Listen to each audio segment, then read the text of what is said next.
I know that jokes about your sister are a bit of a cliche, but still, I'd slide between her legs and lap up her juices with the main muscle I'm using in this parlay. And providing those around us have seen your sister, they're probably thinking fair fucking play. But hey, I must confess that there is one ability you do possess, and that's quite how you manage to repress incest. Please, Mrs. Robinson, get down on your knees. Please, Mrs. Robinson, please, me. The next time Seth stares up at you and smiles, take note of those slanty eyes, and then picture Natalie with me inside. She was so wet that I put on my cape and performed a Stubbington slide. She had the business sense to stop me and charge £1 a ride, because I'm a wedge in your marriage and I won't stop to lick the eyes. I'll kidnap your wife and take her to Stockholm, where she'll develop a syndrome and never want to come home. You see yourself as being all intelligent. You're part of a church where the members believe in exorcism, rendering your scientific views irrelevant. Your take on evolution ain't that prevalent, thinking we didn't stem from monkeys, but rather we were heaven sent. And it's funny, because the Bible denounces gays, and you're pretty bent. Back in the day you saw a hole, you would shag it. You were such a bad apple. But now you're just a maggot. This guy's side parting sees size departing, the size of which must be pretty disheartening. If I were you, I'd go back to my pot of gel and start again.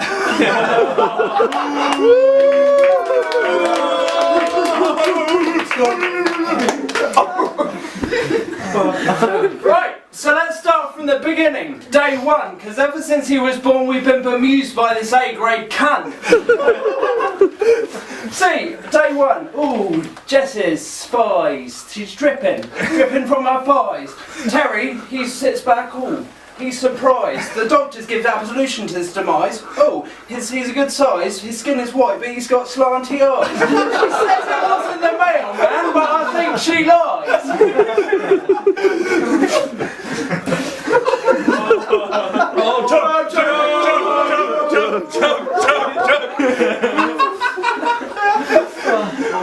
Right, so let's skip forward in time. 23 years later, we meet Ricky the Wise.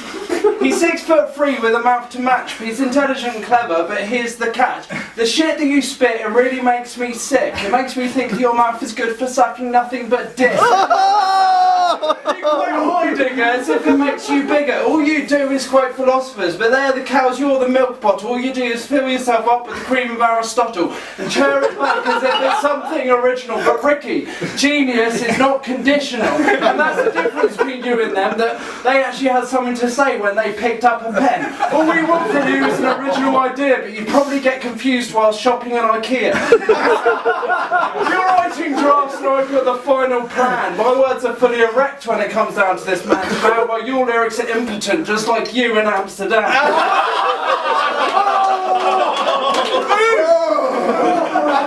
And no chemical supplements like Viagra can help you, because I'm bigger and I'm stronger than you. Here, I'll let you do the measuring too.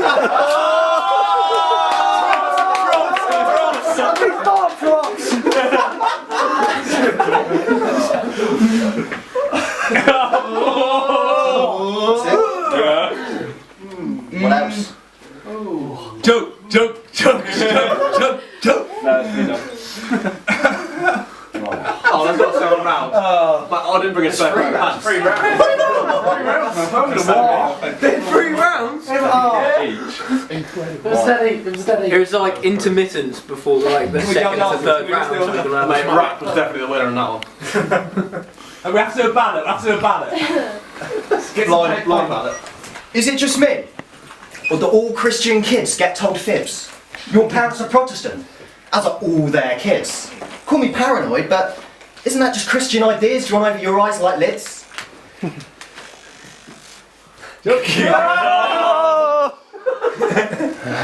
My simple rhymes are more divine than any deity you believe in.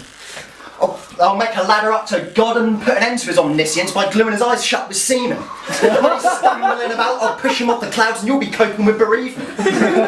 God is dead. I have killed him. Now society can move on with this achievement.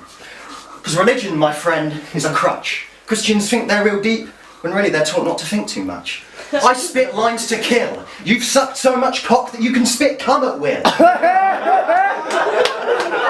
You want to beat me, you've got to send a prayer to God and get his power invoked. telescopes, or view me from a distance through an optical scope, because metaphorically speaking, I'm about to get you in a rear naked choke. You're the only man I know at the age of 22 tried to get a vasectomy. You're now 23 with a mortgage, wife and kids, and that don't seem correct to me. You've selected your one pussy for the rest of your life and you're already thinking of adultery. Claire is the perfect woman. Jesus Christ, shouldn't that have been your wife? You see, reaching heaven is your raison d'etre. It doesn't take a teacher to give you this lecture. You make your own reason for existence.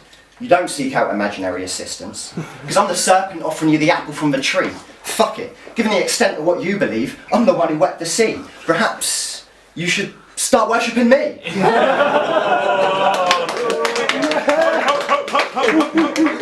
Right, so let's talk about Ricky's motivation. If you're all feeling patient, this boy's got a monopoly in procrastination, except for when it comes down to masturbation. Then he's on it faster than drugs attract Alsatians. You see, all this porn has warped your mind. Do you even realise it's possible to have sex without doing it from the behind?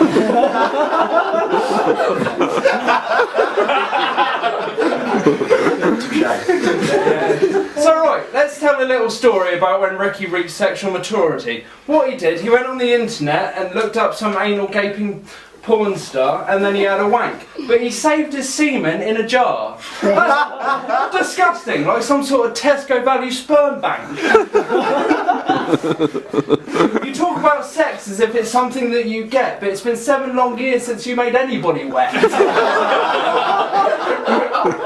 You take the piss out of my God as if I give a toss. I don't need to talk about God to put my mind across. You talk as if Christianity is some sort of mental retardation. At least I can get through the day without taking medication. Please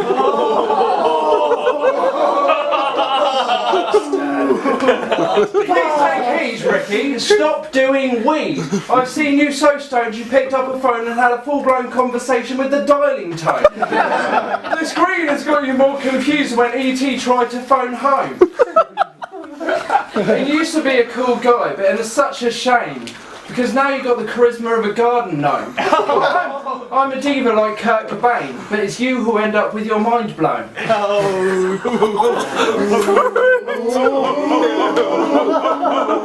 So you can sit in your room with your spliff and your bong and try and convince yourself that there's absolutely nothing wrong. But we all know that your mental health is a ticking time bomb. You should probably think about visiting talktofrank.com.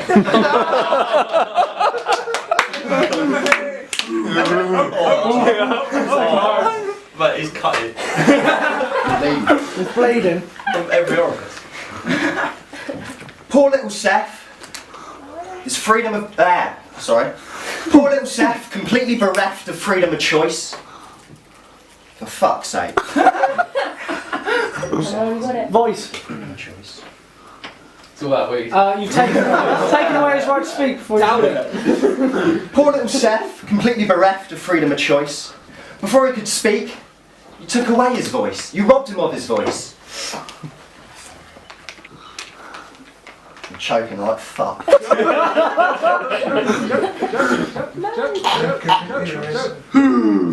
Rewind! could have a split break and then could have a split break and do the third one. Do you want your heart? Fuck it, for your mum. When I greet your mum, I welcome her with a Danish handshake. I would greet her traditionally, but I think it's polite to try and relate. And yeah, you're right, I couldn't get it up. Which is why I used my fist to compensate. So wait a minute, let me get this straight. Gil's deal is in... Who's there with me? I used to be fucking out too many times.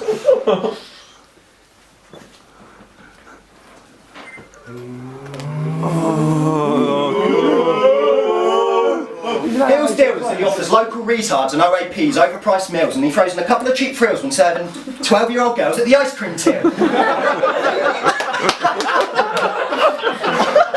Gil thinks he's kind of a big deal, labelling himself the managing director of a local cafe. But if I want some mayo on my chips, you still got to pass me a fucking sachet, so go make me a coffee, bitch, and remember your place. Because after this beating, you're going to be in need of a neck brace, post-haste. You see yourself as some form of literary icon, thinking you can write through the eyes of those on par with the likes of Lord Byron.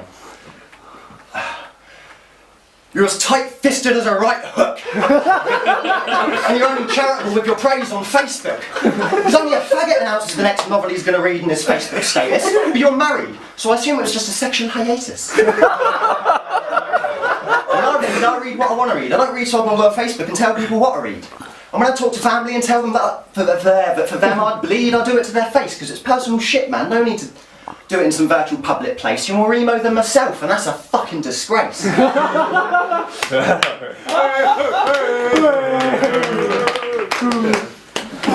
It's going to cut you deep. I've heard it. Unleash it. For months we had to watch you mope around in depression like some sort of autistic retard. I wish I told you that if you wanted to drive off a cliff I would have lent you my car. As you sat there in your chair refusing to shave or cut your hair, I found it really difficult to care because it seemed more like self-pity than despair. And you took all these pills to help you with your mental health, but what makes it worse is that you did it to yourself. And that's what really hurts. I don't want to make you paranoid, so I'll say this to your face. It was ridiculous that you were paranoid in the first place. No one would give a shit about someone who's done nothing with their life. I'm 4 days younger than you, Ricky, and I've got a house, a car, 2 sons and a wife.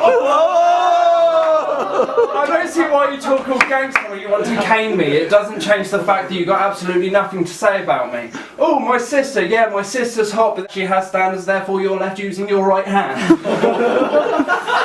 You complain about my writing, you complain about my book, and you whinge and you moan, well at least I did something.